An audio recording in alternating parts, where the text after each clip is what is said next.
सभी साईं भक्तों को और मेरे साईं परिवार को ओम साईं राम। आइए भक्तजनों, आज हम बाबा के चरित्र का अवलोकन करें। दानवीरों में साईं बाबा राजा कर्ण के समान दानी थे।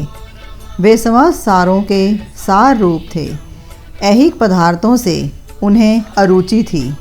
सदा आत्मस्वरूप में निमग्न रहना उनके जीवन का मुख्य ध्येय था।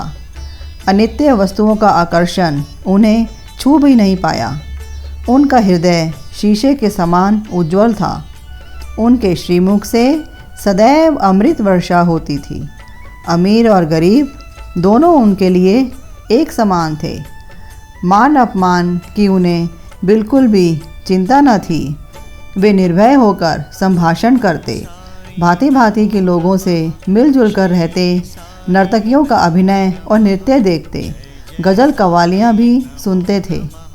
इतना सब करते हुए भी उनकी समाधि कभी भी भंग न हुई। अल्लाह का नाम सदैव उनके होठों पर था। जब दुनिया जागती तो वे सोते, और जब दुनिया सोती तो वे जागते थे।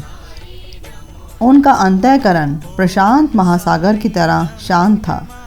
न उनके आश्रम का कोई निश्चय कर सकता था, न ही उनकी कार्यप्रणाली का कोई अंत पा सकता था।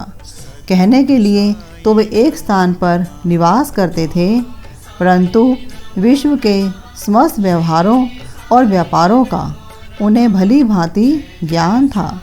उनके दरबार का तो रंग ही निराला था। वे सदा मस्जिद की दीवार के सहारे बैठे रहते थे और प्रातः, मध्याह्न और सायंकाल को चावड़ी की ओर वायु सेवन करने जाते तो भी सदा आत्मस्थित रहते थे।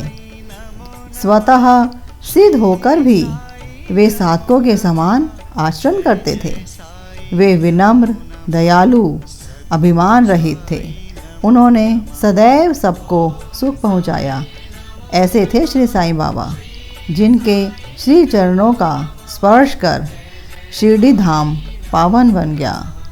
शिरडी के फूल, पत्ते, कंकड़ और पत्थर भी धन्य हैं, जिन्हें श्री साईं चरणाबुंजों का चुंबन और उनकी चरण रज मस्तक पर धारण करने का सौभाग्य प्राप्त हुआ।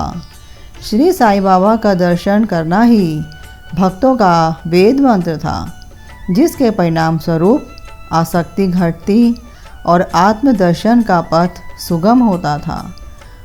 उनका श्री दर्शन ही योग साधन था और उनसे वार्तालाप करने से समस्त पाप नष्ट हो जाते थे। उनका पाद सेवन करना ही प्रयाग स्नान के समान था और जनामृत पान करने मात्र से समस्त इच्छाओं की तृप्ति हो जाती थी। वे सदा आत्मस्थित चैतन्य धन और आनंद की मंगल मूर्ति थे।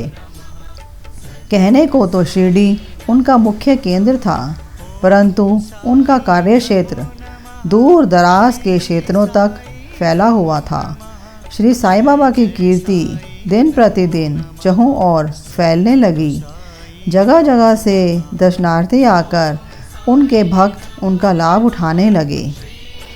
मेरे प्रिय भाइयों, बहनों और मित्रों, आइए हम सब अपना शीश बाबा के चरण कमलों में झुकाकर सदैव के लिए आत्मसमर्पण कर दें।